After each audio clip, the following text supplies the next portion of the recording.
And hello everybody. I hope that you followed our instructions from the last episode to stay put and just slowly merge yourself with whatever item of furniture you're currently seated upon. Welcome to Mythillogical. My name is Charles, also known as the Histocrat, and I'm here joined by Crofty once again. Also known as Crofty. Yes, Crofty, Croftsmas, McCroftington, Danger. Oh, which of the many nicknames we came up for you during university should I employ? The Destroyer. Yes, the Destroyer, the adversary. There should be a captain in there somewhere. Yeah, definitely. So, everybody who listened to our last episode, you may be aware that we left off halfway through our description of Spring-Heeled Jack. And I'll be honest with you, Crofty, I was surprised that it ended up going so long that we effectively had to split this into two. Yeah, quite surprised me as well. Yeah, I think I literally said to you when we first started looking into this topic, ooh, we've discussed maybe doing a mini episode so that we're not going for like 3 hours worth of recording. Why don't we choose Spring-Heeled Jack? Because that looks like a nice quick thing we could get through. And you jinxed it right there. I jinxed it immediately. I destroyed any chance at getting through this quickly and summarising it that we ever were going to have. So blame me as usual. Everything I get involved with is immediately lengthened by 2.5 times. Wahey. So, yes, we're probably going to have another hour and so bit of talk to go on here. So, last time, you may remember, we were discussing the slow development of Spring-Heeled Jack as he appeared both in some earlier versions of Ghosts. So, Spring-Heeled Jack is very much linked to the cases of the Hammersmith Ghost and the Southampton Ghost, which appeared before him. And these are very much kind of rural Victorian ghost figures of the kind of 18th century and early 19th century mould. We've seen him appear during 1837, the later parts of that year. We've seen him make his rounds throughout the various outlying villages of London, appearing as a great white bull, a bear, and as a devil-like figure, or even an armoured warrior. It's not until 1838, however, that he makes his first appearances in London itself. So, in particular, we related Crofty last time, the Lord Mayor of the time, a gentleman by the name of Sir John Cohen, issued a proclamation in early January that basically repeated the rumours that had been circulating throughout the outer parts of London, and basically came very much down on the common newspaper attitude of this time in the more metropolitan parts of London, of kind of explaining away the more superstitious rumours of ghosts and other figures that circulated in more suburban and rural areas. As we related, this backfired immediately. He, in attempting to quash these rumours, actually introduced them to the higher elements of London society and really made Spring-Heeled Jack one of the more kind of almost universal figures of his era, where all elements of society would have been aware of his existence.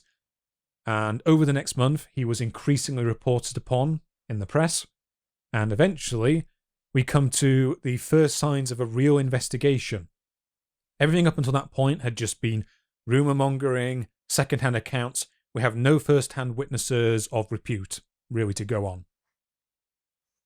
This all changed, however, with the case of Jane Alsop that we mentioned last time, where Jane Alsop was a young woman who was assaulted at her residence by a figure very much matching the archetypes of Spring-Heeled Jack. This was a figure who was dressed in a large cloak, and that tricked her to come into the door by claiming that Spring-Heeled Jack had in fact been caught on the lane, and asked her to bring a light. Upon bringing a light out of the house to him, this figure opened the cloak, revealing a demonic appearance, marked by kind of devil-like features and dark and livid red eyes, and taking the candle, produced a burst of blue flame against the woman, who he proceeded to assault.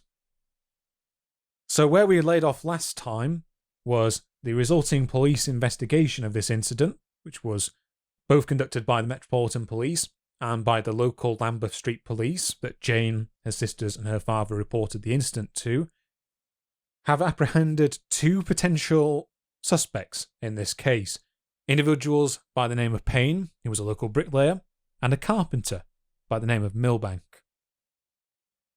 So these men, as we've said before, were implicated by several witnesses, including a local wheelwright by the name of James Smith, who overheard an incriminating conversation from them, and also the fact that Milbank appeared to be wearing a white hat and a shooting jacket similar to the garment that Jane Alsop described her assaulter as wearing at the time. Assailant, that's the word I'm looking for. Thank you, Crofty. Upon being questioned, both of these men denied any involvement in the events, though Milbank said that he was so blind drunk that night that he had no recollection of anything that had happened.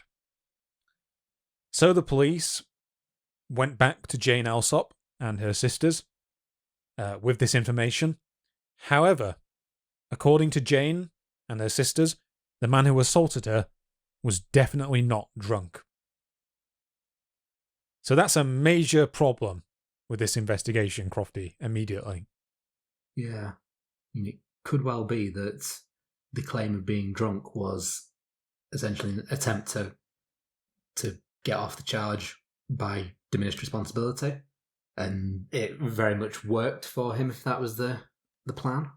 Well, the thing is about that, Crofty, is he was also in the account of the wheelwright who also implicated in him and witnessed both him and Payne in the lane that night. He also appeared to act very aggressively towards the wheelwright in a manner which was not inconsistent with being drunk, to be honest. Because he ran up, he grabbed hold of the wheel the man was carrying, pulled it off his shoulder, and said, "What have you to say to Spring Jack?" Yeah, he's incriminated himself a lot up to this point, I think we can safely say. Yeah. So we should mention also from previous accounts, there were also 2 other reports of a similarly attired individual around the time.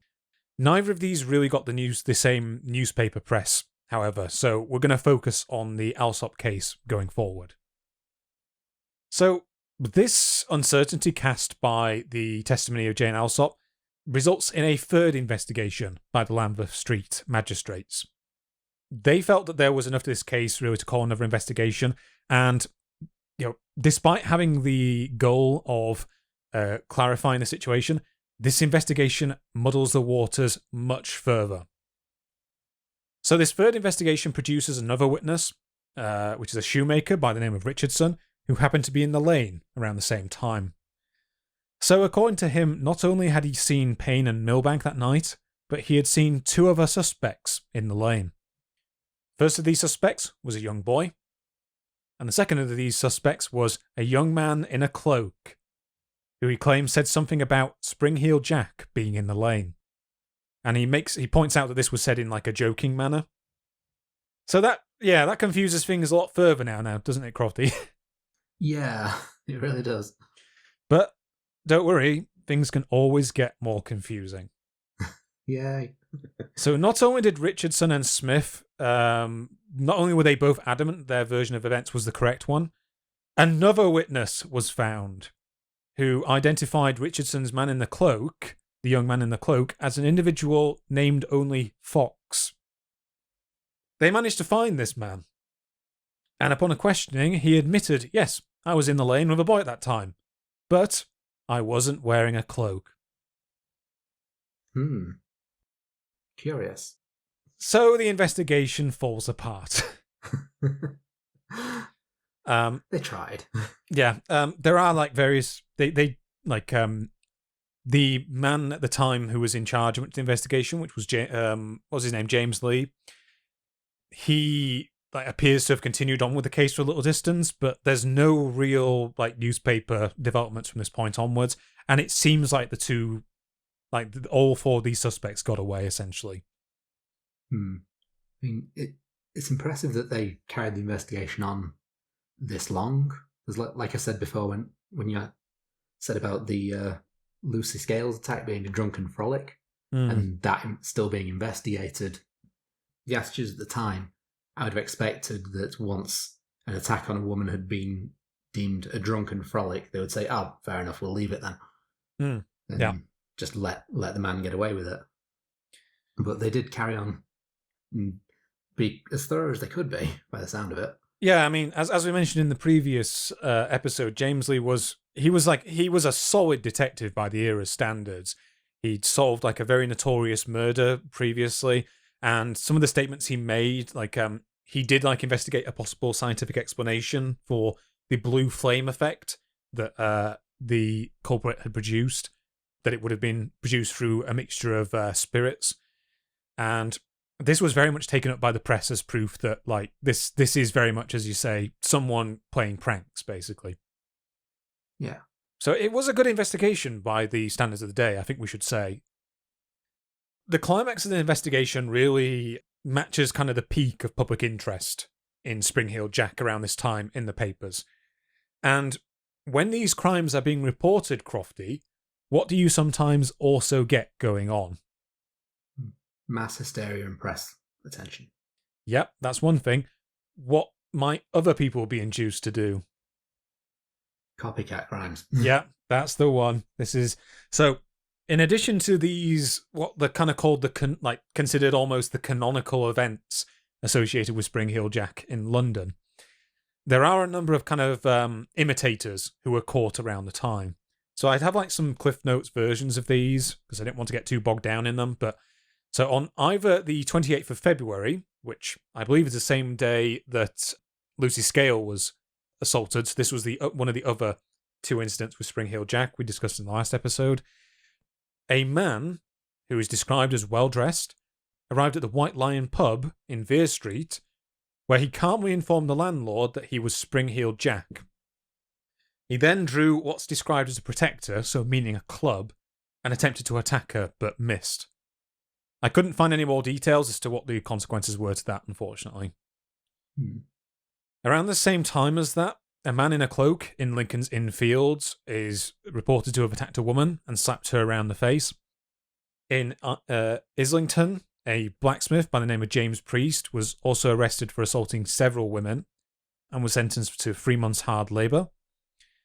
During March, 2 men in black cloaks with red painted faces scared a boy in Westmoreland Mews, and in Kentish Town and Tilburn, what are described as 2 disguised imitators were apprehended. So there clearly is activity going on alongside this hysteria, so either people who are looking to kind of capitalise it, or even possibly like perpetrators who helped to set off the initial wave of hysteria. So, Crofty, this kind of marks what I would kind of call the end of the more, not necessarily canonical, but the more reliable investigations associated with Spring-Heeled Jack. What's interesting to me is how quickly he emerges like as a figure of rumour for several months throughout late 1837. He flares up between, middle of January 1838 to about March, April time, and then he immediately almost goes back into the rumour pile. Part of that can be put down to the change of the seasons, because like we were saying last time with the Hammersmith Ghost, the Hampshire Ghost, these were all appearing in late autumn, early winter at the end of a year, and then disappearing by March. And so at this sort of time, obviously the sun sets around 5 o'clock in the evening, and while street lamps are becoming more common in central London, in a lot of the outlying boroughs, street lamps are still quite a rarity. And so as you get towards spring and summer, as the days get longer, there's much less opportunity for a shadowy figure to be stalking around dark back streets.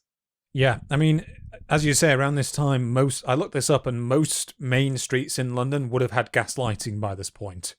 So the fact that you don't see as many kind of rumours swirling around London proper, other than like these more verifiable accounts, may be due to the fact that it was just a better lit place fundamentally, and it was harder to get away with these sorts of incidents. Or to perpetrate one of these incidents and not have it be immediately obvious it was just a bloke trying to do it, rather than just like a more mythical urban legend style figure that in the darker environments would be easier to pass off. Yeah. So this drop off in terms of the credibility of the accounts is not matched at all by Jack's kind of presence in the pop culture of the era. around the time that he's moving more back into the rumour pile, he is rapidly becoming a fixture in a quite new type of literature, and this Crofty is known as the Penny Dreadful. Up until kind of around the 1820s sort of period, literature, especially like the Gothic tradition of literature and novel and like early novelists, etc., was very much limited to the upper crust of society for the simple reason that books were expensive. And that obviously limited their kind of permeation into the working class. I think I'm right in saying that. Yeah. So, around this time, there is an emergence of what are kind of cheap, quickly written sensational stories that are being produced on like cheap pulp paper. So these are like the 19th century precursor to the pulp literature of the early 20th century. These stories are named for the fact that they're often quickly written, sensational stories, so dreadfuls, that are very much aimed at like a working class men and women background, and often that came out as a weekly serial, and that typically cost a penny. Spring Heel Jack quickly becomes known in these stories as the Terror of London. And if you go back and you look up many of like the covers of these kind of more pulp novels or accounts from this time, you will see emblazoned on almost all of them, the Terror of London, underneath Spring Heel Jack. So Spring Heel Jack he kind of appears in a very unique time in terms of a lot of folklore figures appearing. So whilst he's appearing, often references to the devil from this period are often interchangeable with Spring Heel Jack. By this time, there's more like a defined structure to the Punch and Judy shows of this era, which is another kind of slowly developing folklore element of British culture, which resulted in kind of the major figures of obviously Punch, Judy, and also you've got the figures of the devil that appears in there as well. But to quote Henry Mayhew, who is the author of the very notable publication London Labour and the London Poor, basically the devil figure in the Punch and Judy shows of this period were replaced by by Spring Heel Jack. So to quote him, "This here is Satan. We might say the devil, but that ain't right, and general folks don't like such words. He is now commonly called Spring Heel Jack or the Russian Bear. That's since the war." That's really this is really where Spring Heel Jack takes off as a figure within like a more popular culture and fictional work. So he initially appears very much in this villainous vein as basically a stand-in for the devil, with all those characteristics that we've discussed so far of the metal claws, the great leaps, the devil-like features, etc. This picture will change, and I'll get into that in a minute. But I thought it would be worthwhile for us just to mention a couple of figures around this time that also were appearing. So, around the time that he's appearing in the Penny Dreadfuls, who do you think would have been his contemporaries, Crofty? I'm not sure. I should know those, but I don't. I'll throw out probably the best known of these, which is Sweeney Todd. Of course. Yep, this is around the time that Sweeney Todd comes into appearance. Dick Turpin, another one. So Dick Turpin was actually an English highwayman, but this is the period where he's kind of turned into his own fictional character at the same time. One you may not have heard of, and I hadn't really heard of until this point, is also Vani the Vampire. No, I wasn't aware of that one either. So that's like an early vampire, like in the early modern vein of vampires, and we may very well encounter it when we inevitably do an episode on vampire mythology. Although that's as is wonderfully used as an expression in Yorkshire, that's a bit modern. Okay, so just kind of moving on beyond the Penny Dreadfuls, as I said before, Jack very quickly goes out of the press in terms of being treated as like a true crime figure and goes straight back to the rumour-fueled figure that he was prior to his emergence in the press in January of 1838. I've heavily summarised the next series of his activities and his reports for the simple reason that he appears he almost immediately goes national. He appears all over the place. Within the time span that he appears, it's very clear that he doesn't... Like, this is not plausible that it could be a gang of ruffians, as has been conjectured by the papers up to this point. It feels like this now is moving into the wild mass rumours sort of area, I think is very fair to say. So I've summarised these quite heavily because some of the sources I found went into these in great detail, and they are very disparate accounts. What I will say here is just a quick summary of where he appears over the next decade. So, accounts of Spring Heel Jack, or at least, as I say, could possibly still be unconnected groups now imitating him. We did talk about some imitators before. They appeared in the home counties in 1843, appeared across Chichester in the 1840s, was known throughout the Midlands in 1840, all the way up until 1869, in Middlesex in 1863, and there is one particular incident from this time that for a long time I think was kind of reported as, here is the one concrete thing that you could attach Spring Heel Jack to, except it now also seems likely that this major account is a hoax. And this is the murder of a working girl, it's called, so a prostitute by the name of Maria Davis on the 12th of November, 1845. This account is almost certainly a hoax for the simple reason that it was not reported in local press anywhere around this time period, as best as I could tell.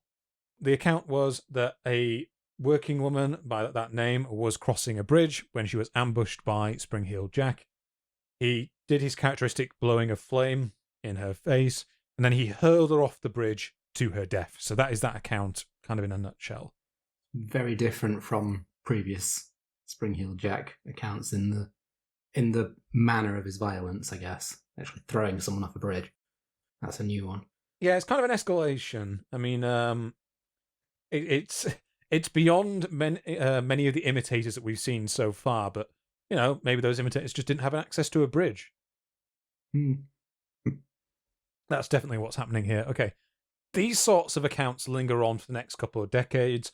Jack remains popular, as I say, within pop culture, within the Penny Dreadfuls, and something interesting occurs during this time. Jack goes through a transformation in terms of his fictional representations over these decades. So before, as we said, he was very much a villainous figure, and it was all to do with his devilish antics, etc. Over time, he slowly goes from being a villain to almost like I'd say like the prototype for the urban Avenger sort of hero in many ways. He evolves to more of a vigilante figure who's operating outside of the law, who has many of those key characteristics that we mentioned, and really just turns into, as someone said to me on Twitter when I posted saying this will be the next episode, this is just Batman. Yeah, I've read some similar things, and he actually has, from the various plays about him, a very Batman-like catchphrase. I don't know if you've found this one, and I'm stealing your thunder here. No, go for it. Yes, the catchphrase, "The day is yours, leave the night to me." Oh, that's very Batman. Yeah. So, yes, Spring Heel Jack did it first. Let's put it that way. He also, if I may jump in once more, beat Zorro to a particularly famous trope, where Zorro would carve a Z into various things. Spring Heel Jack would supposedly use a rapier in order to carve initials into things. So yeah, he did sort of beat quite a few 20th century characters to their more famous attributes. Yeah, and as you said as well, it's around this kind of late 60s period as well, 1860s period, where I think he starts to appear in some plays as well, and generally just undergoes kind of a reinvention. Yeah. Okay. So in terms of there is still a split going on. So as we mentioned before, the folkloric rumours of him are still very much in the villainous vein around this time. And that may be that a lot of these kind of pulp kind of representations of him are appearing in the cities, whereas the rumours are appearing outside of the cities. Maybe a simple separation that could potentially explain that. In terms of his next major appearance in folklore, we have to wait until the 1970s before that occurs. So, the first of these contemporary reports is what is kind of considered its own separate event, and this is the Peckham Ghost. So, this was an event that happened in October of 1872, and it's notable that, according to kind of surviving witnesses in the early 20th century of this event, it had apparently been preceded by a wave of what are kind of claimed poltergeist attacks that occurred throughout the same area of Peckham. And if you remember correctly as well, Peckham was one of the areas, I think, that reported him during the first wave back in the late 1830s. So the main account I have summarising this, as far as I can tell, the initial claims of him were nothing to do with Spring Heel Jack at all. Most of the original claims of these accounts are instead of your more typical kind of white-clad Victorian-style ghost scaring local people. So I have an account here of one of these encounters with the Peckham Ghost, and it reads as follows. It originally appeared in the Camberwell and Peckham Times on the 19th of October, 1872, and it states that he appeared on the 14th of October, 1872, to Sarah Ann Foster, a girl living opposite the Crystal Palace Tavern, and chairing at Mr. Smith's in Lordship Lane. So I think chairing means serving. Yeah. It appears that she had been to fetch the supper beer, and on her return she was required to go on another errand, when she complained to her mistress that there was a tall man waiting in the road. Mrs. Smith remonstrated with her on the folly of being frightened, and Mr. Smith said he would watch her from the window. So the serving woman started on her errand, but had not left the front garden, when a figure in white rose from behind the fence. She screamed loudly and rushed towards the doorway, and was clasped in the arms of her master, he having seen the apparition from the window, and in rushing out caught his foot on something which threw him forward, and instead of catching the ghost, he caught the girl in his arms, who, thinking it was the unearthly spirit that got hold of her, went into a fit, in which she remained for 2 hours and is now seriously ill. The description given by Mr. Smith and the girl is as follows: about 6 foot high, dressed in a long overcoat, having white lining, which when thrown open, aided by a white waistcoat and outstretched arms, give the desired effect. A dark felt hat, a plume of black feathers, with which he hides his ignominious features. So this was one of the later accounts, and you can see by this point he's already starting to pick up a few of the he's already appearing to pick up a few of the Spring-Heeled Jack traits. But I think what needs to be taken into account is that during like the 1860s, 1870s, the white clothing and the contrast with black is a common element kind of Victorian ghost sightings. So it's not automatic that this is directly being associated with Spring-Heeled Jack at this point. Can I just briefly interrupt? Just because I'm fairly certain, I'm not sure whether I misheard. I think you might have said 1970 when you started the story. Oh, sorry, 1872. That's very different. Yeah. So no, I don't have anything which goes that late, so don't worry. Yeah, because I do have one thing that goes that late, so I thought, wow, we just made a massive time jump here. No, sorry, 1872. We've gone from 1840s to the 1870s. Yeah.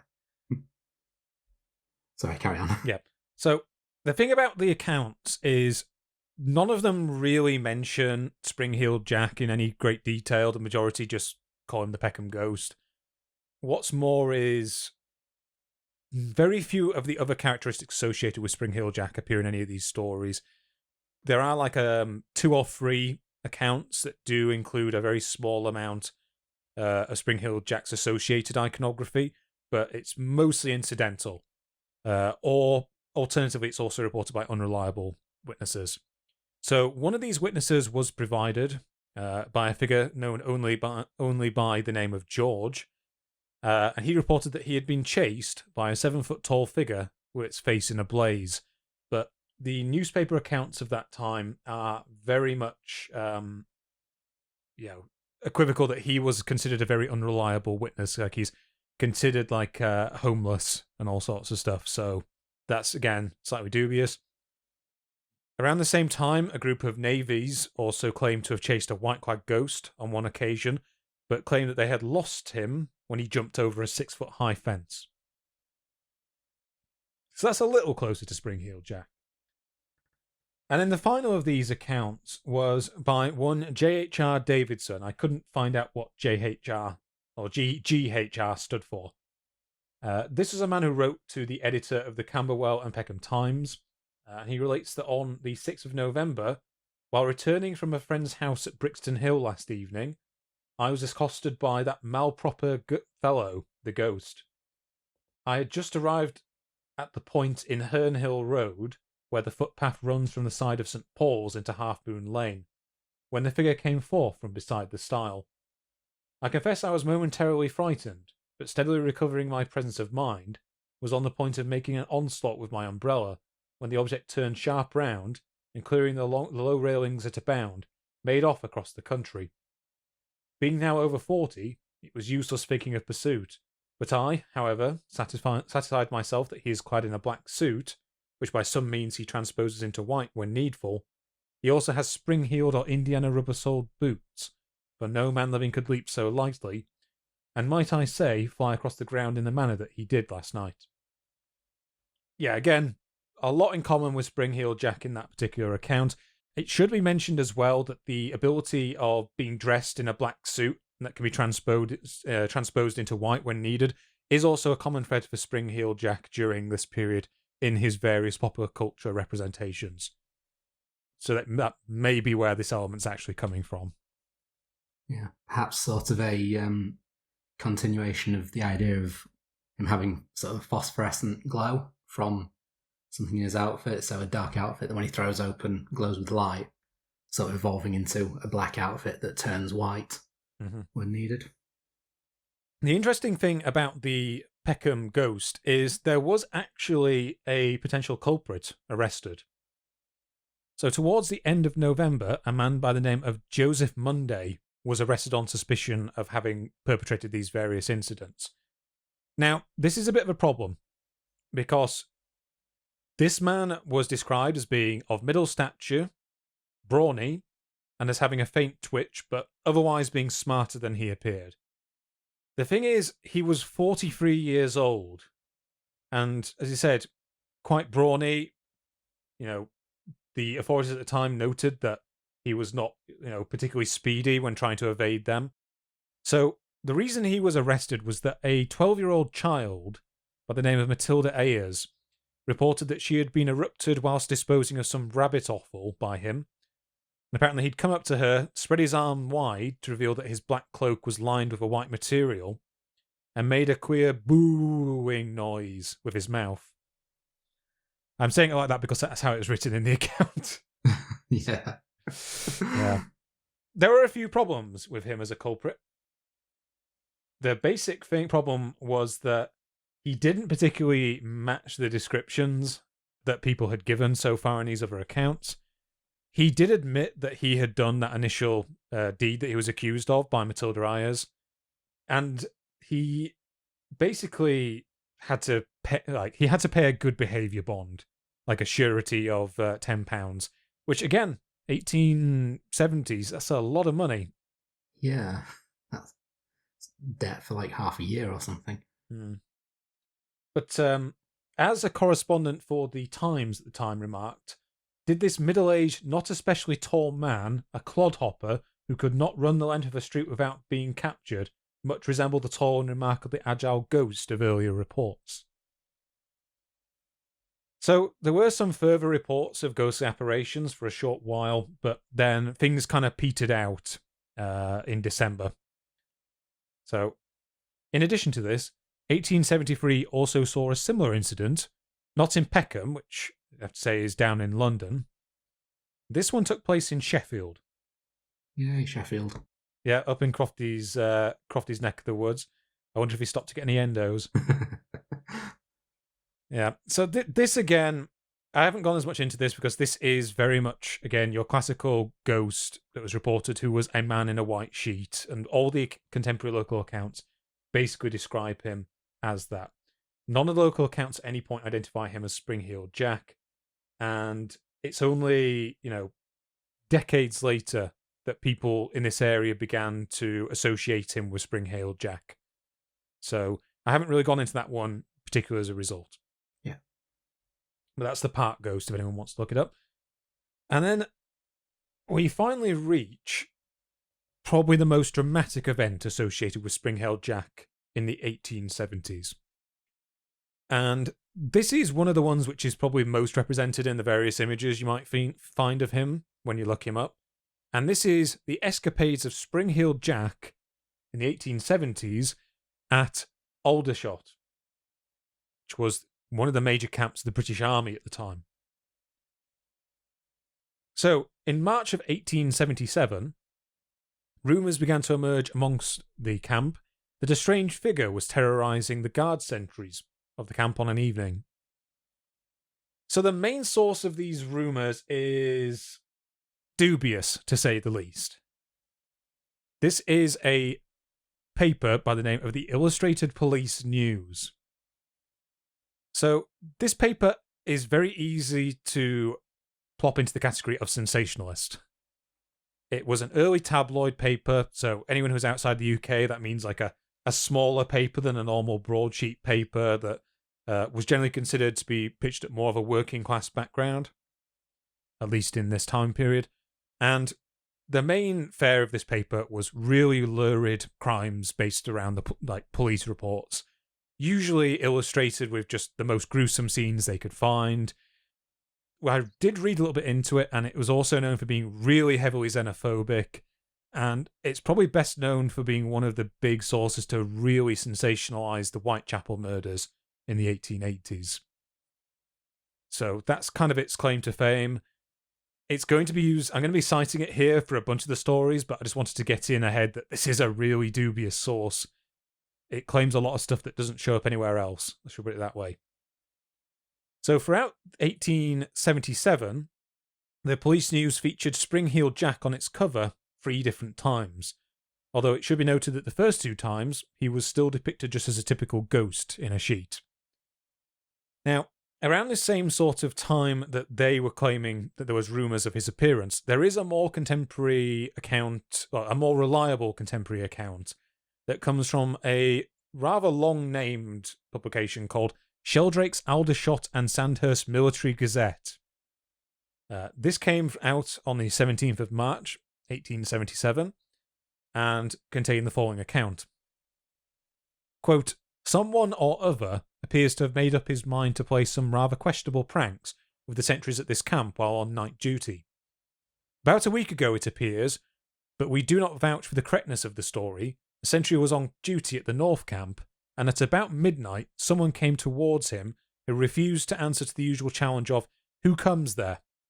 And after dodging about the sentry box in a fantastic fashion for some little time, made off with astonishing swiftness, not however until the sentry had loaded his rifle and fired, without any effect. Spring-Heeled Jack, as he has been termed, in camp, then paid a similar visit to the sentry on duty near the cemetery, who also fired, but alas without hitting the object at which he aimed. What or who the individual who is thus amusing himself might be, we do not know, but such little bits of fun might be carried just too far, and the enjoyment of this kind had better be discontinued before one of the nocturnal pranks leads to unpleasant results." So there were several more accounts of this figure terrorising the camp throughout the remainder of the year, including in more reputable, more mainstream publications like the Times. In both cases, the newspaper authorities are very much in line with the accounts of Spring-Heeled Jack in the 30s and 40s, where they immediately indicated they thought that it was the act of a local soldier who was playing a prank and was believed to have smuggled his disguise onto the base. So this initial scare goes on throughout March and then dies down around the end of April. But in late summer that year, the Illustrated Police News, independent of any other source, reports that this Jack had indeed returned. Quote, his method of proceeding seems to be to approach unobserved some post, then climb the sentry box and pass his hand, which is arranged to feel as cold and clammy as that of a corpse, over the face of the sentinel. The sentries had lately been ordered to fire on the ghost, and were loaded with ball, but this precaution had lately been given up. Jack pursued his old tactics on the 31st of August 1877. He managed to reach unseen the powder magazine in the North Camp. Here, having nearly frightened the sentry out of his wits by slapping his face with his death-like hand, he disappeared, hopping and bounding into the mist. So neither the Times nor that other paper I mentioned before mentioned this particular appearance. There's no first-hand witnesses, no obvious evidence that this really was a scare outside of something this paper was trying to manufacture. So, not satisfied with this, the Illustrated Police News went further, and on the 3rd of November later that year, again reported a sighting of Spring-Heeled Jack. So this was a gap of about 2 or 3 months. The issue in which this appeared shows a man dressed in animal hides and with a tail, so again, similar to some of the initial accounts that you mentioned back in the first episode, Crofty. Yeah. He's shown on this cover to be climbing on the Roman ruins of Newport Arch. To quote this report, for some time past, says our contributor, the neighbourhood has been disturbed each night by a man dressed in a sheepskin, or something of the kind, with a long white tail to it. The man who is playing this mischief has springs on his boots, and can jump to a height of 15 or 20 feet. The other night he jumped upon a college, and got into a window on the roof, and so frightened the ladies that one has not yet recovered from the shock. Some other people were so frightened by this object, that every night a large mob of men, armed with sticks and stones, assemble and attempt to catch him, but to no avail. The nuisance became so great that 2 men got guns out and chased him. The picture represents him jumping up and down on Newport Arch, a very old Roman building built in 45 AD. As he was jumping up he was shot at, but so tough is the hide that he wears, the shot did not penetrate it, and running over the housetops on the other side he escaped, but soon appeared in another part of the town. He was again chased, and as soon as he was running on the wall of the new barracks, was shot at by a publican, but the shot did not appear to take effect. So again, there is no evidence of any local reporting at all for this incident. That account is interesting to me, Crofty, simply because I don't think we've ever seen that combined with the Aldershot cases. I don't think we've ever seen him characterised as that impervious to gunshot. That may have been an element in the Penny Dreadful popular culture side of things, but I've not seen it in any of the folkloric accounts. Yeah, there was the one account of the Hampshire ghost, as I mentioned last time, who... Hammersmith. No, it was the Hampshire one that was specified as wearing armour. Ah, right, okay. And the one in Southampton. The Hammersmith ghost wasn't specified as being impervious to bullets, but the Southampton one did have that one account that specified he was wearing steel armour, which made him impervious to bullets. But yeah, I don't think we've seen it with Spring-Heeled Jack until this point. Yeah, so it's interesting to see it slightly evolving still at this point. Yeah. But this, as I say, this is a paper whose business was kind of shock and awe tactics rather than accurate reporting. So we have to kind of treat that one with a pinch of salt.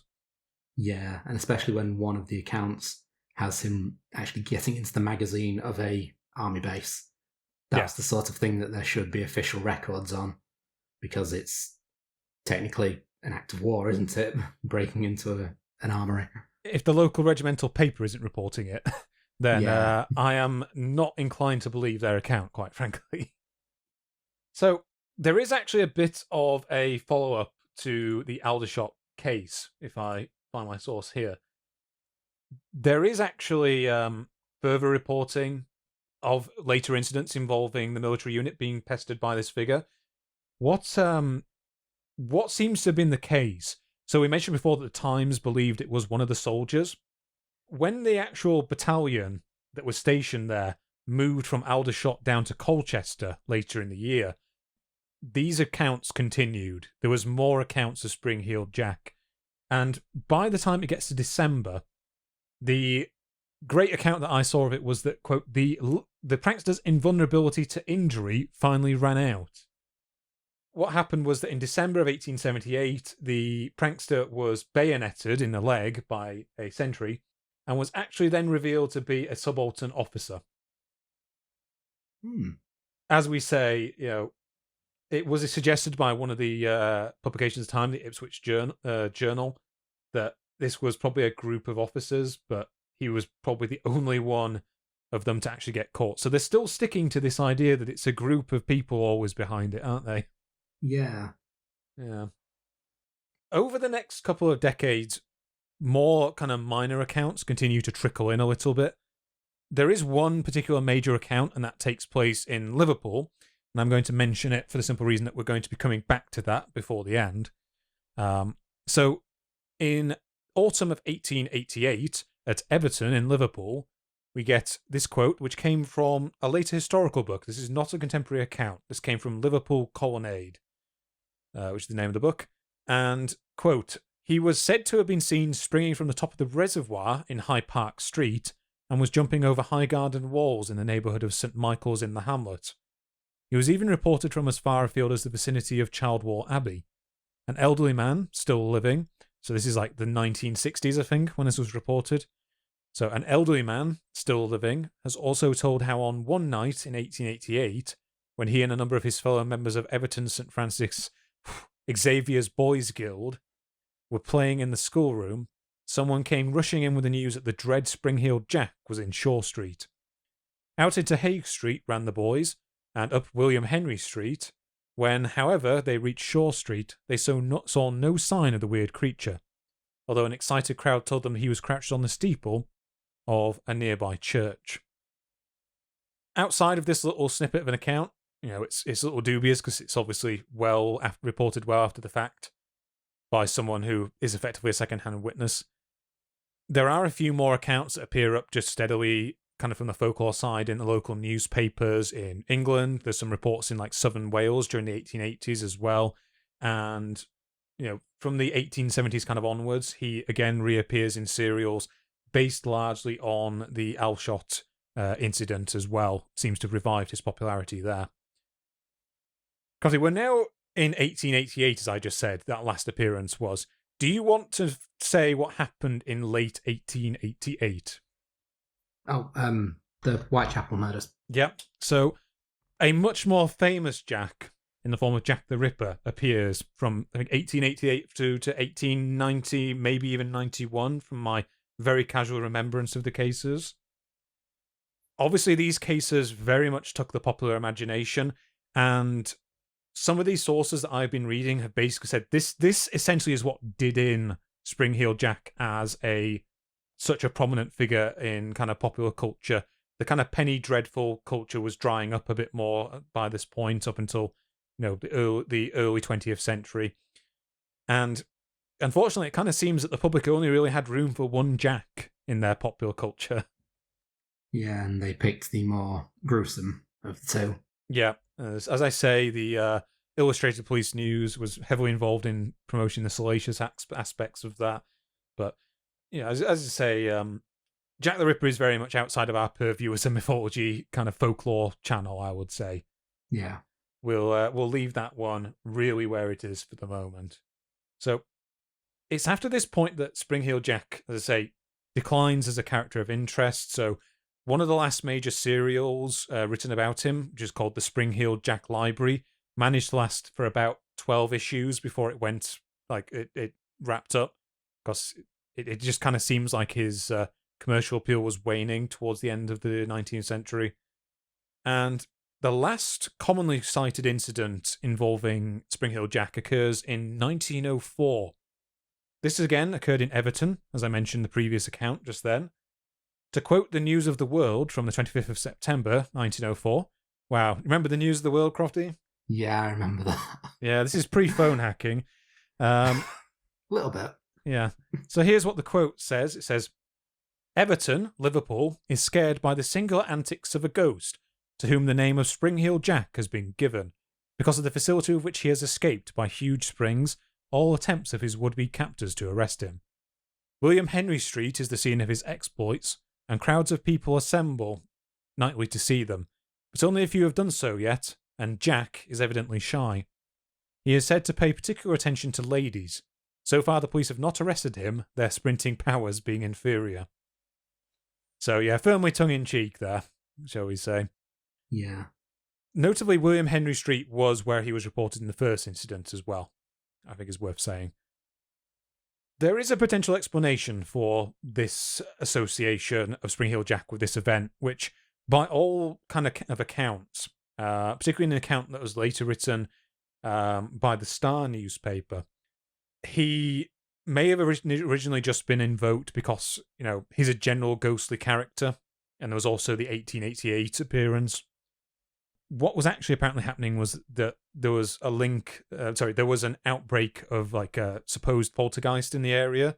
So it was its own kind of little mini urban panic going on. And according to a later account we have of a witness who was a young girl at the time. So I think this account comes from, it may have been much later actually. I can't find the exact date I have on here. But according to the account of a witness by the name of Mrs. Pierpoint, what actually happened was there was indeed a local poltergeist scare. But according to her, there was, and I quote, a local man slightly off balance mentally. He had a form of a religious mania, and he would climb onto rooftops of houses crying out, "My wife is the devil." They usually fetched police or a fire engineer or a fire engine ladder to get him down. As the police closed in on him, he would leap from one house roof to the next. That's what gave rise kind of to the Spring Heel Jack rumours associated with this particular case. So, Crofty, by most of the sources that I found, this is really where Spring Heel Jack kind of peters out until his much, much later revival. So there are a few kind of scattered local accounts all the way up until the 1930s. I think there's like a Manchester account and all sorts of stuff, but largely this is considered the point where he just... The myth and urban figure of Spring Heel Jack kind of ran out of steam. Yeah, and then sort of fell out of public consciousness until popular culture sort of started to revive him towards like the 90s and onwards. Yeah. So, Crofty, now I think we've gone through much of the specific events that we can definitely associate with the Spring Heel Jack. Let's call it the Spring Heel Jack panic, because that very much seems the sort of vein that it's in. Yeah. Now that we've gone through that, one thing that we discussed as well was potential explanations for how this event occurred, how the character kind of formed as a result, and just generally why he took on such a life of his own. Yeah. So, as we discussed at the beginning of the last episode, there's been quite a lot of social upheaval, particularly affecting the working classes and the rural population in Britain at this point, both in the 18th century as the Industrial Revolution begins, and then in the 1830s as we're seeing a transfer of power because of the ascension of Queen Victoria, changes in government and such like. And also later on, the late 1860s to 1870s, the sometimes called the Second Industrial Revolution, where the manufacture of steel became much more modernised, which, coincidentally, was around Sheffield. Oh. The museums at Kelham Island in Sheffield show quite a lot of cool stuff on how the manufacture of steel was modernised at the time. So, back to the 18th century for a moment. Quite a lot, like I said, we've got quite a lot of social upheaval. We've got a working class who were quite superstitious until this point, and middle class and upper class who are very much products of the Enlightenment and so very sceptical of these kinds of things, essentially forcing these new scientific ideals onto the working class by these new technologies that are destroying a lot of livelihoods and forcing people to fight for limited employment, changing the landscape by expanding cities, wiping out old villages and replacing them with cities full of factories and smoke and such like. Yeah, I think an important point to remember is that kind of up until the Industrial Revolution, a huge chunk of the British populace was self-employed.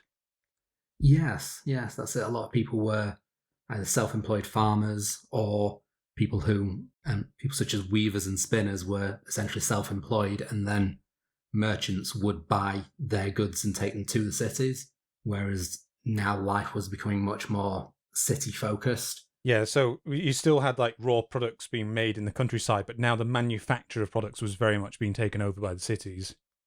Yeah, and so there's quite a lot of big changes to people's way of life.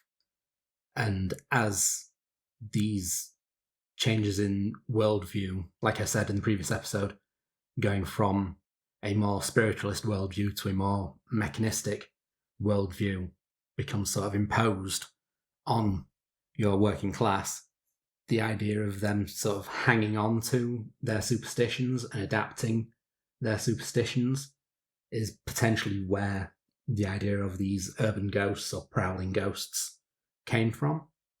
Yeah. So obviously the way that the ghost would manifest had to change in some ways. The idea of just a spectral figure that doesn't really interact with the environment, with people, apart from maybe to speak and say that this is where the body's found, or that I need revenge on Bob, or whatever. Yeah. That sort of very much changes to match the dangers that come with the city. So you have people who are used to open fields and scattered houses, and generally everybody you're going to bump into on the way to the tavern, to suddenly getting a lot of very crowded, very cramped streets, very poor light levels. Like if you're outside in the countryside in the 18th century on a clear night, you can generally see where you're going by the light of the moon. Yeah. On the other hand, in the cities, before the gas lamps have been installed in like the outlying districts, you can't really see much. So the idea of taking what we discussed as well in the first episode, the aristocrat gangs, these Mohawks as they were known, who have been known to commit these kinds of attacks, and then the knowledge of these kinds of attacks happening combined with your previous superstitions of the supernatural and the human brain's tendency to hang on to your own worldview, even as it's being challenged by what you may perceive as an enemy or an outside force, in this case, the upper classes and the media. And so they adapt what is happening in quite a real way in London, these kinds of attacks, to fit their more superstitious worldview, sort of as a way of hanging on to some part of their old way of life as the changes in the lifestyle are forced on them. Mm. So I think from my knowledge of my admittedly slightly limited knowledge of psychology, you're a neuroscientist. Yes, yes, that's it. I look at the actual brain itself rather than psychology. I would look at the structure. Yeah, I'm saying that makes you that makes you more qualified than Bob from the pub. That's what I'm trying to say. Yeah, that's it. I am psychology adjacent, at least. Mm-hmm. So from my understanding of psychology, that's sort of how I would speculate the idea of these attackers becoming ghosts or phantoms, and then being associated with the various different supernatural aspects that we see in, say, the Hammersmith ghost of rising up from the ground in the graveyard. Mm. Obviously, some changes do have to happen to sort of rationalise it to fit with the modern world, or the contemporary world. So I think potentially the idea of spring boots came about to sort of replace the idea of ghosts that can walk through walls. Because these ghosts are, obviously, when there are reported attacks, there is a very physical manifestation. People are reporting being attacked by claws and such. And so the idea of it then phasing through a wall is a bit more far-fetched than when you see accounts of the older style of ghost where they were always incorporeal. Yeah. And so, apart from the one account that you were talking about with Jane Alsop, where the police did actually encounter someone who matched the description of Spring-Heeled Jack on the way to Jane Alsop's house, a lot of these attacks, when help was summoned, nobody could really identify a figure that was trying to escape. Yeah, that's a very common factor. Is it's always the case that the aggressor always mysteriously gets away and very often is unrecognized. Now, there are a couple of accounts I didn't mention of like the imitators where their cover was basically blown because someone recognized their voice. Yeah. So there are a couple of those, but none of them outside of like the main London accounts.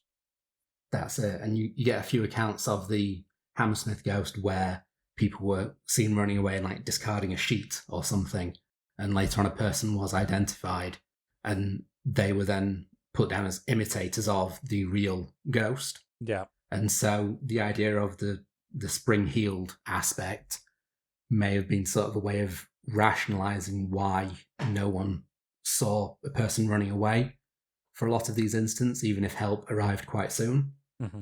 Similar to how if you could say that the ghost walked through a wall, that explains why when you scream no one saw the ghost escaping. These spring-heeled boots were essentially a way of rationalizing it with something that was vaguely plausible as the technology advanced. Yeah, it was a quite a good get out of jail card for why you chased him down the lane and the lane has only one exit. How did he get away? Oh, he jumped over the fence. Yeah, that's it. And so as these rumors spread, they need that physical way of getting away that can explain why no one saw him running away, why when he was cornered he didn't get captured then. And so I think that's where the spring boots idea sort of evolved from. Yeah, that would be a logical development. I mean, I'm very much in agreement with you, Crofty. I generally see this as kind of like his appearance is kind of to me the archetypical Victorian kind of urban devil legend or just straight devil legend, where it seems to me like a lot of the older anxieties associated with kind of country and more rural living had to evolve in response to the surroundings and new fears that were associated with people moving into the cities. So a lot of time people would have been scared of being attacked by a stranger whilst out on the streets at night that they couldn't necessarily avoid having to go out. So it just to me seems like a logical sort of figure that would evolve in that environment. Yeah. And when you see other mass hysterias like this, and even in the 20th century, they do tend to come at times where there is a big upheaval. Like there's ones that we see right after the First World War and right at the end of the Second World War, for example. So Crofty, that's kind of the psychological underpinnings of how this worked, like how we could see this figure emerging. There is, however, one thing we haven't discussed, which is it has been conjectured that there could be a physical core to at least the kind of 1830s sightings of Spring-Heeled Jack. And I believe this is the Marquess of Waterford story. Yes, we mentioned him at the start of the previous episode. Henry de la Poer Beresford, the third Marquess of Waterford, who lived from 1811 to 1859, and who received his title in 1826 after his father died. So he was an Irish Marquess. This was back when the United Kingdom was the United Kingdom of Great Britain and Ireland. However, for quite a few years, he was living in London and in other parts of England. In 1837, in April, so a few months before the initial Spring-Heeled Jack sightings, he was living near the town of Melton Mowbray in Leicestershire in the East Midlands, and was quite well known for drunken antics around the town and acts of petty vandalism. And in fact, it was him who first caused the term "paint the town red" to be coined, when him and some of his friends stole buckets of red paint and literally painted the town of Melton Mowbray red. And incidents such as this and other acts of vandalism that he could quite easily get away with because of his money and connections leads to him being given the title of the Mad Marquess. So from 1837 to 1842, he was living in London, pretty much the exact group of years where Spring-Heeled Jack was the most prominent in London. And many of Spring Heel Jack's less violent attacks, the more surprise and shocking people sightings, did match a lot of what the Marquis was known for around the country. And some people claim that the Marquis had actually figured out a trick to breathing fire, possibly using the same chemical mixture that you discussed earlier on. Yeah, and he would have been kind of in a position as well, because if that's like a thing which scientists were able to demonstrate use at the time, if he's part of the upper echelons of society, he conceivably could have had access to that sort of knowledge, potentially. Yeah, and apparently circus acts had started breathing fire at that point as well. So all it would have taken would be the right connection, his money, and it's the sort of thing that he could have employed when going out scaring people. Yeah. The other bit of evidence to suggest that it was him was that a lot of accounts of Spring-Heeled Jack claim that there was an embroidered W on his chest, which has been proposed to stand for Waterford, and there were some claims that the Waterford family crest was on the costume. However, all of that is to be taken with a pinch of salt because, as we have discussed, the journalists of the time were definitely not above fabricating things. And so once the Marquis of Waterford got linked to it, then the journalists could have just attached this to the claims in order to spread the rumour. Alternatively, people's memories are obviously quite easily fooled once people learn that the Marquis of Waterford has been associated with it, even if there was an actual physical attack that they had been involved in. They might start to alter their memory slightly in order to think that they'd spotted this. Yeah, that's quite a common element, and it just generally feeds into the picture the papers were trying to give, that there was like some gang of young noble sons who were kind of behind all this. That was their, as we say, their pet theory during the time. So, yeah. So he is considered kind of, to some extent, he may have been a suspect. As we say, it's largely unverified.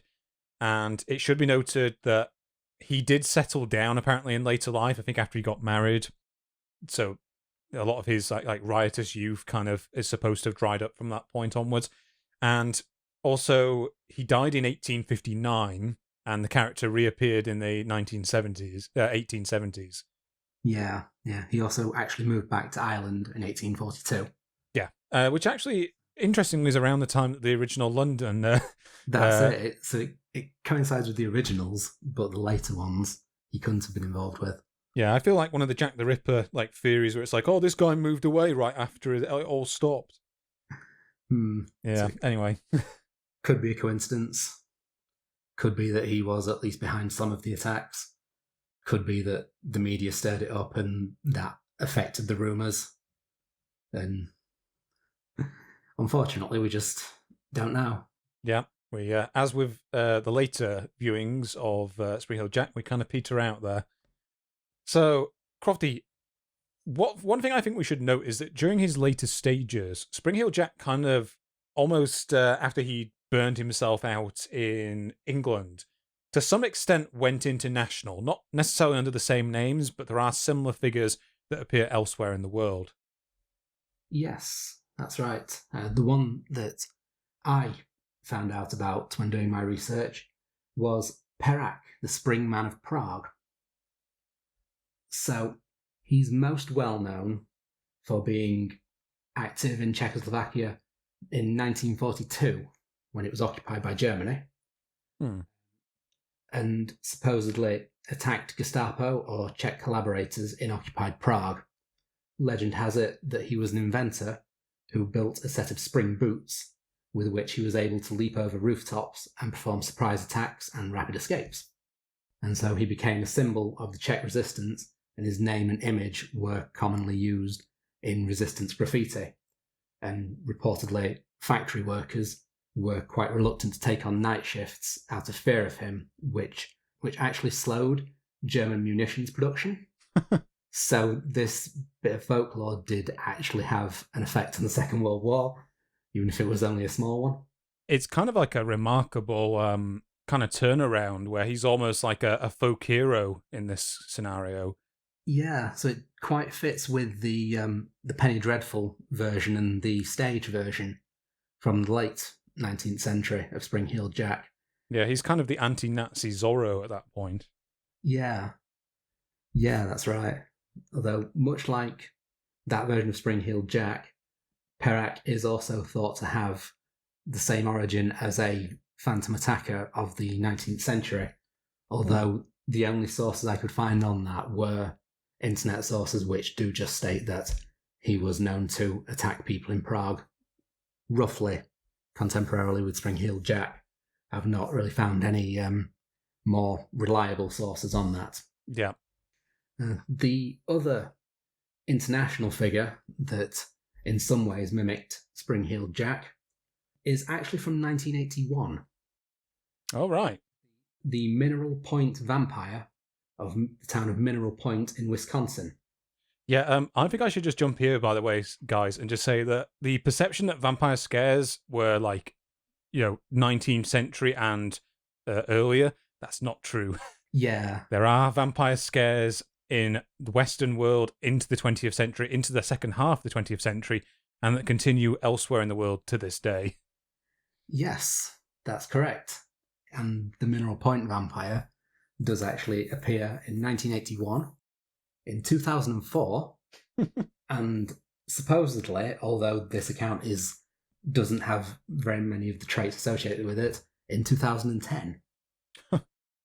So the 1981 account, police were called to Graceland Cemetery in Mineral Point because of a suspicious figure described as being vampire-like walking around the cemetery. So the officer sent to investigate chased the figure through the cemetery to the fence, where the vampire then leapt clean over a 6-foot fence.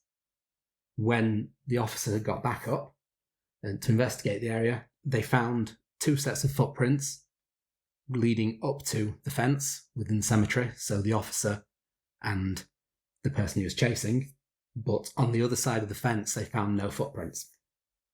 The second appearance in 2004 was quite similar, although in this case the vampire was reportedly attacking residents near Graceland Cemetery.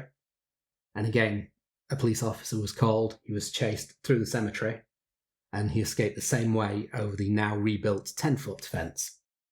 Again, 2 sets of tracks through the cemetery, no tracks on the other side. The 2010 sighting doesn't actually have any of these aspects. For some reason, it is referred to as part of the Mineral Point Vampire myth, but there's no jumping over fences. It's not anywhere near Graceland Cemetery. This attack is just a young couple out fishing who claim that the vampire emerged from the lake that they were fishing at, but they fled to their car and just made it to their car before he caught them. So he was not even fast enough to catch this young couple. So I'm not in that one. Look, well, he's getting old, okay? Yeah. It's been 180 years. No, it's only been 30. No, it's really Spring-Heeled Jack. Because am I right in thinking that occurred near, what was the cemetery called? Graceland Cemetery in Mineral Point. So it was Elvis in disguise as well.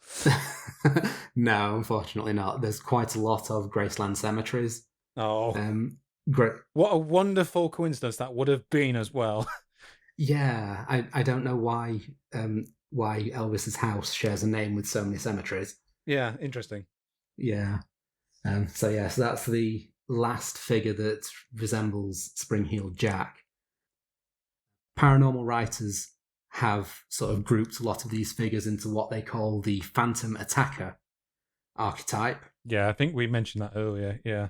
Yeah, so that basically there's usually reports of, for the most part, some form of non-lethal attack. There is one that I would class as a Phantom Attacker, which is actually related to murder cases, but for the most part, these are the kind of attacks where there's minor injuries or frights at most. For example, another famous Phantom Attacker is known as the Madagasa of Mattoon. Oh, yes, I have heard of this one. Yeah, which is not just a person with a Newcastle accent saying "my town." Take that, Newcastle. I don't know why we're mad at you. No, I'm just making a joke about their accent. Yeah, we're definitely the right ones to talk about that. Aye, we are. Aye. It's all right. So, the town of Mattoon in Illinois, in 1944, again, while there's quite a lot of upheaval because the Second World War is coming to an end, people have been conscripted for the war. Everyone's losing family members, and these attacks were more than two dozen cases of gassings. So people knocked out with anaesthetic gas were reported to the police over 2 weeks in 1944, and a lot of sightings reported of an assailant. So the victims reported smelling strange odours in their homes, which were soon followed by paralysis of the legs, coughing, nausea and vomiting. But no one died. Everybody recovered from their symptoms within a few days. There were no long-term effects. But again, local newspapers were running articles to basically try and stir up hysteria, and were treating all of these accounts as fact. So again, we have this kind of mass hysteria, which starts with a few unexplained encounters that the media then gets hold of and whips up into a frenzy. Yeah, the media generally aren't your friends. That's one of the reasons why. Yeah. I should qualify that statement. The media can very much be your friends, but they also have a habit of doing that sort of thing. Yeah, that's it. The gasser himself, there was only one testimony to describe him by a Mr. and Mrs. Kearney of Marshall Avenue in Mattoon. These were the first victims who were reported by the media. They described a tall, thin man dressed in dark clothing and wearing a tight-fitting cap. That's it. That's all of their description. Well, Crofty, I think we can say that Spring Heel Jack was here. Yeah, I think we can. Yeah. There were also rumours of him carrying a flit gun. So apparently that's a kind of insecticide sprayer. Oh, okay. I was going to ask for a second. I didn't know what that was. I had the word, and I'm like, quickly, where did I put the description of that? So I just had to pause for a second. Yeah, so a type of insecticide sprayer, which he reportedly used in order to spread the gas. So like I said, there were 24 cases of this, but the rational explanations that it's been put down to are things like toxic waste or pollution that caused reactions which caused gases which could knock people out in the local area. But there was no actual evidence found one way or another for anything to confirm or deny whether this was the case. So on the other hand, there's people who think that maybe Madagasa was an extraterrestrial. Yeah. Or, again, a demon or a ghost.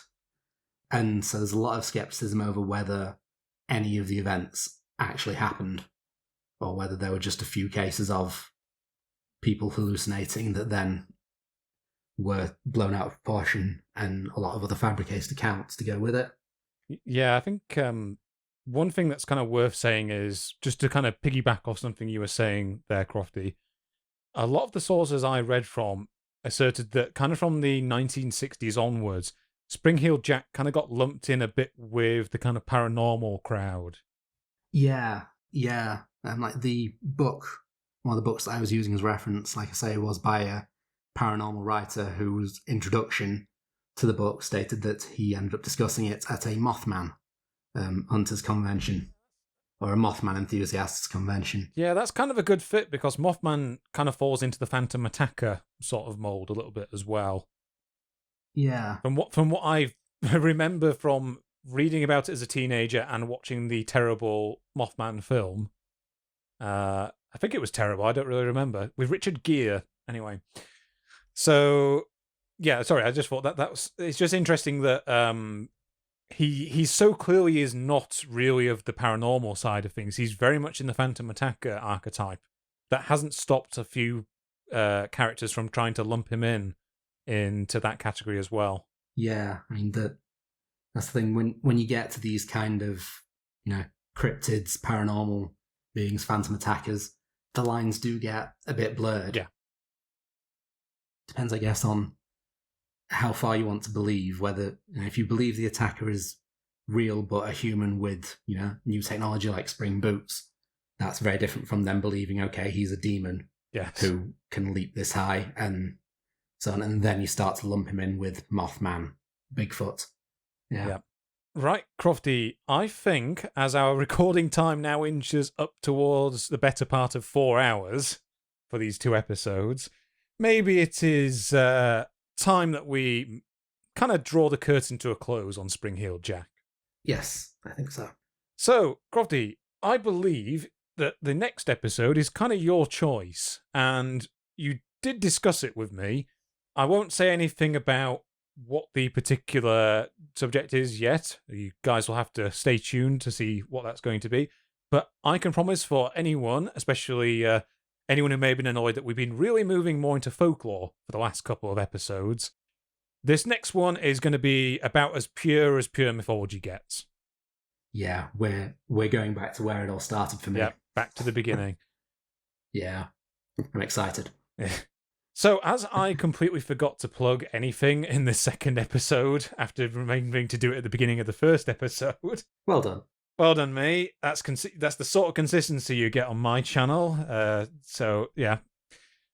I'd like to just take the chance, Crofty, to tell everybody that this podcast can not only be found on Spotify or Apple Podcasts, where you may be listening to it. That's usually where it goes up first. You can also head on over to YouTube, where it is on the Histocrat channel. And in addition to this, we're also running a small Patreon to help support generally the channel and our enterprises as well to do with this podcast. So that funding that we already received meant that we could afford the main logo for the series that you've been seeing on the various platforms. So thank you guys very much for your support for that. And we just want to know if you ever want to leave us anything, you can find it the Patreon at patreon.com/the_histocrat. You get the perk of getting access to any YouTube video, both for this podcast and my main channel 2 days early. And you also can get your name in the credits as well. So apart from that, Crofty, I think not much remains other than for us to say thank you everyone for listening, and that we will see you again soon. Yes, thank you all, and goodbye. Goodbye.